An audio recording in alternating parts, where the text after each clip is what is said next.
تاریخي روایتي او کلتوري لوبه مخه کلیزه مقابله فایته رسیدلی دي.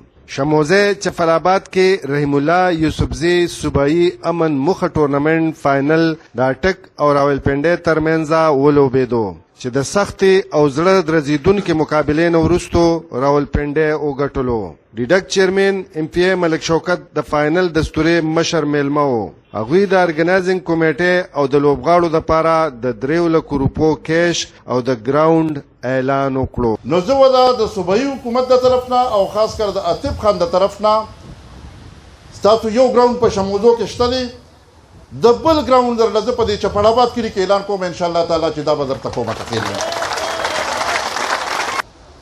اوس زه د صوبایي حکومت او خاص کر د عاطف خان د طرفنا زه د ارګنایزینګ کمیټې دپاره 1.5 لک روپۍ اعلان کوم. زمونږ وینر ټیم چې دی هغې دپاره 70,000 روپۍ اعلان کوم. د سیکنډ ټیم دپاره 40,000 روپۍ اعلان کوم او د تھرډ ټیم دپاره 20,000 روپۍ اعلان کوم. مین آف دی میچ دپاره 10,000 روپۍ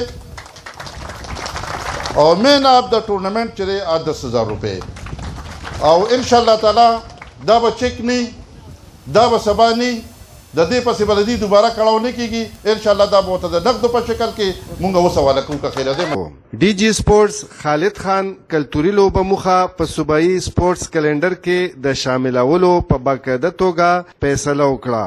ये जो हमारी ऑर्गेनाइजिंग कमेटी उन्होंने बड़ी अच्छी तरह ऑर्गेनाइज किया और स्पोर्ट्स डिपार्टमेंट्स को फुली सपोर्ट कर रहे हैं और इसके प्रमोशन के लिए जो है ना हम जो है ना वो पूरी कोशिश करेंगे और इंशाल्लाह हमारे जो ट्रेडिशनल गेम्स का एनुअल कैलेंडर है इसमें हम शामिल कर देंगे और हर साल जो है ना इस तरह अभी शौक़ से ये लोग देख रहे सारे ऑडियंस से लोग इसमें पार्टिसिपेट कर रहे तो इंशाल्लाह ये जो है ना हर साल इस तरह का ये इवेंट जो है ना हम अपने कैलेंडर में डाल देंगे. इंशाल्लाह ये हम इस तरह ऑर्गेनाइज करेंगे. डिप्टी कमिश्नर हबीब الله عارف د سپورټس د سرګرمو د ملاتړ باور څرګند کړو او د مخې پاړې د یوسفزو د جوش او جذبې ستاینه وکړه.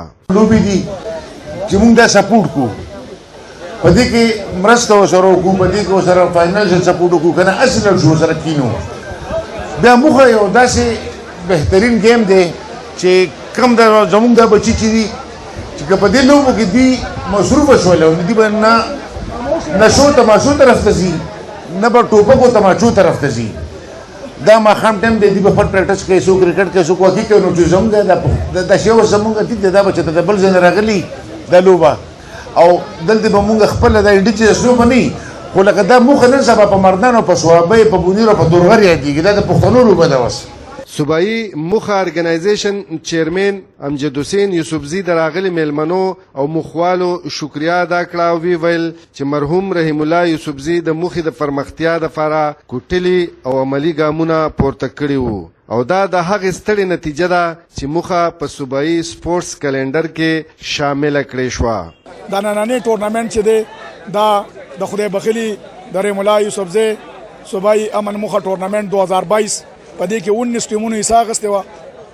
په دې کې ضلع مردان، ضلع بونیر، ضلع صوابۍ، ضلع ریپور، ضلع تورغر ایون دا چې د پنجاب د اټک او د لاورپنډي ټیمونه هم په دې کې شامل دي.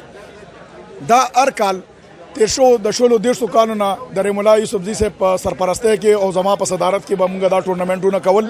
نن یې رنګ راوړو. زه ډېر زیات بې حد مشکور یم د سپورټ ډپارټمنټ او د صوبایي حکومت او دا موخه چې دا د باضابطه طور په سپورټس کیلنډر کې شامل کړه. زه ډېر زیات مشکور یم. محمد ایوب پښتونخوا ریډیو مردان.